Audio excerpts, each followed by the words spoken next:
Good morning, students.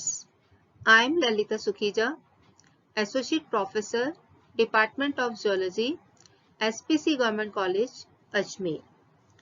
हमने chapter शुरू किया पैरेंटल केयर इन फिशेस। इस चैप्टर में हमने लास्ट लेक्चर में patterns of parental care and deposition of eggs in suitable places के बारे में पढ़ा था। उसी टॉपिक को कंटिन्यू करते हुए आज के लेक्चर में हम deposition of eggs in fish body के बारे में पढ़ेंगे। Deposition of eggs in the fish body. Fish में अलग अलग पार्ट्स हैं जहां पर ये फिशेस अपने एग्स को डिपॉजिट कर सकती हैं। First is mouth cavity as a shelter for eggs. Second, formation of egg ball. Third, attachment of eggs with bony hooks. Fourth, formation of integumentary cups. Fifth, placement of eggs in brood pouches. And next, formation of purses. तो इस तरह से fishes अलग अलग fishes की अलग अलग species में अलग अलग तरह के पार्ट्स पाए जाते हैं जहां की ये फिशेस अपने एग्स को डिपॉजिट करते हैं। First, mouth cavity as a shelter for eggs. Males of the many marine catfishes have identical habits of carrying the eggs in mouth cavity until hatching. The male catfish develops an enlarged lower lip, forming a sort of pouch in which labial incubation takes place. ये जो phenomena होता है ये ensure करता है जो developing eggs होते हैं उनको सेफ्टी देता है और साथ में परफेक्ट एरिएशन भी करता है।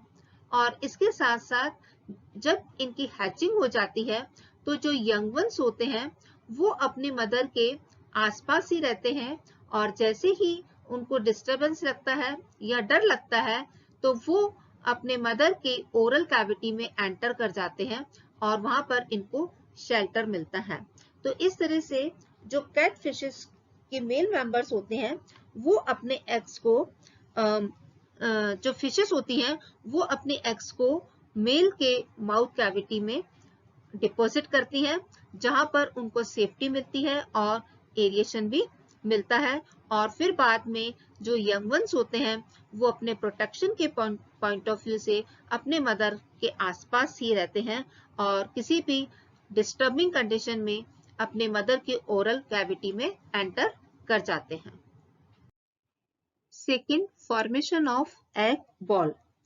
In the butterfish the eggs are rolled into a ball and one of the parents coils round it to provide protection. It is not known whether both the parents or only one of them protects the eggs in this way. जैसे कि ये diagram में आपको दिखाई दे रहा है कि इस तरह से ये राउंड शेप में कॉइल हो जाते हैं जहां पर एग्स डिपॉजिट किए जाते हैं।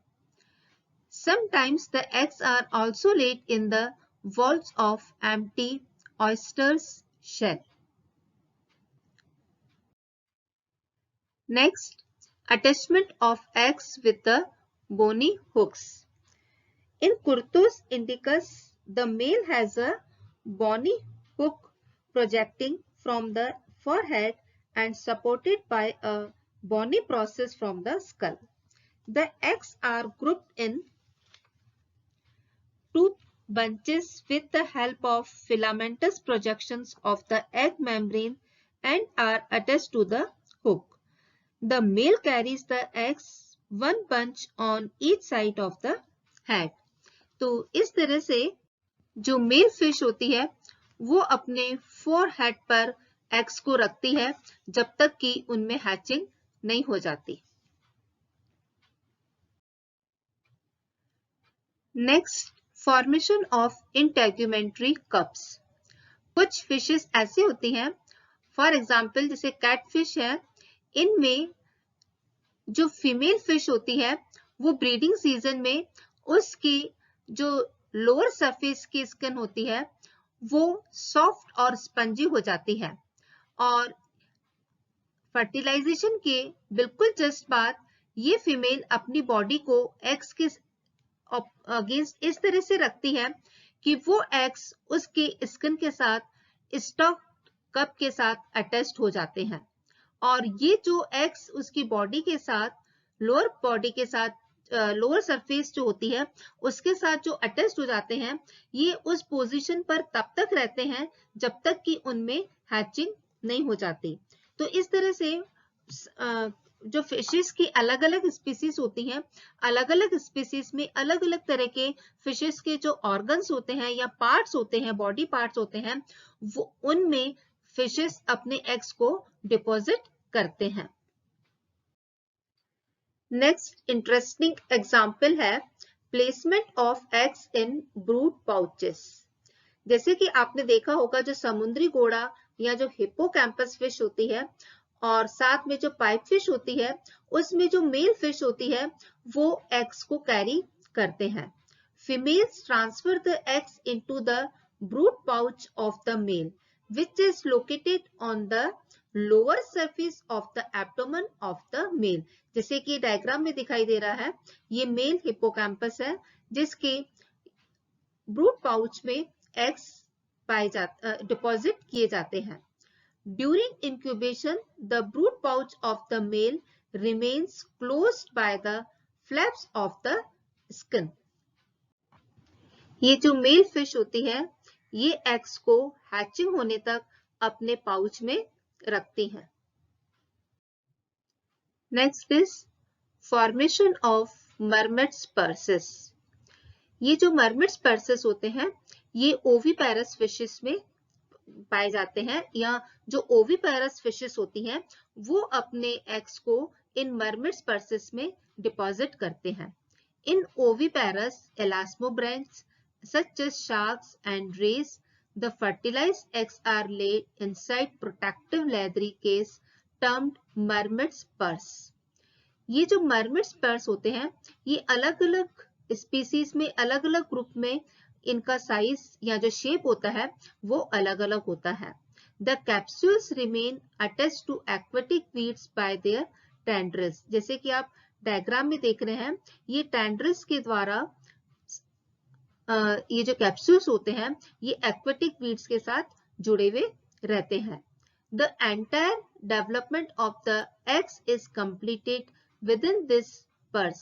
The young hatch out after rupturing this case or purse। ये डेवलपमेंट तक इस जो एग्स होते हैं वो अपने हैचिंग से पहले इन पर्सेस में रहते हैं, और जब इनका डेवलपमेंट होता है तो उसके बाद ये इन पर्सेस को रप्चर करके जो यंग वंस होते हैं वो बाहर निकलते हैं। तो इस तरह से स्टूडेंट्स आज के लेक्चर में हमने देखा कि जो डिफरेंट फिशेस होती हैं वो अपने डिफरेंट पार्ट्स को यूज करती हैं, या हम ऐसे कह सकते हैं कि अलग अलग जो फिशेस हैं वो अपने अलग अलग पार्ट्स में अपने एग्स को डिपॉजिट करती हैं और तब तक उस एग्स उस पार्ट में रहते हैं जब तक कि उनमें हैचिंग नहीं हो जाती।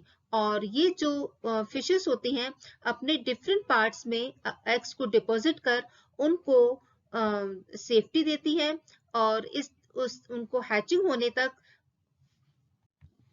प्रोटेक्शन देती हैं। Okay, thanks class.